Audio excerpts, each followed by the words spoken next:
अस्सलामुअलैकुम, मैं हूं सलवा स्नैन। आप देख रहे हैं जोर न्यूज़ HD।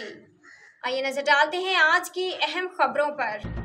रियाज अली ब्यूरो चीफ जोर न्यूज सैटेलाइट जिला करम रियाज अली जिला हंगू तहसील टल दवाबा तूरा गंडे का दौरा किया। इस मौके पर मलिक हाजी मलम खान वजीर ने इस्तकबाल किया। इस मौके पर मूसा वजीर भी मौजूद था।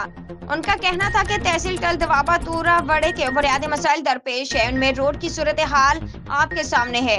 यहाँ पे जब किसी को कोई अमराज दरपेश होगा तो कच्चा रोड होने की वजह से दवाबा पहुंचाने में दम तोड़ते हैं। हाजी मलम वजीर ने मजीद कहा कि हमारे इलाके का आबादी तेजी से बढ़ रही है। यहाँ हाई सेकेंडरी स्कूल को फाल बनाए जो असातिज़ा की कमी को उनको भी पूरा करे। हमारे बच्चे बच्चियाँ गाड़ी के स्पेशल या किराए जात में दवाबा को दूर जाने से अक्सर गैर हाजिर होते हैं। महंगाई के दौर में गरीबों के बर्दाश्त से बाहर है। मलिक हाजी मलम खान वजीर का मजीद कहना था कि हुकूमत रोड की तामीर, तालीमी अदारे को फाल करना समेत अगर हस्पताल तामीर करे तो यकीनन खुशी की बात होगी। हुकूमत फौरी हमारे बुनियादी मसाइल हल करने में अपना किरदार अदा करे। आखिर में मलिक हाजी मलम खान वजीर ने हुस्ने कारकर्दगी पर सहाफी रियाज अली को शील्ड भी दिया। रियाज अली ब्यूरो चीफ जोर न्यूज सैटेलाइट जिला करम। आज के लिए इतना ही। मजीद खबरों और अपडेट्स के लिए देखते रहें जोर न्यूज़ HD।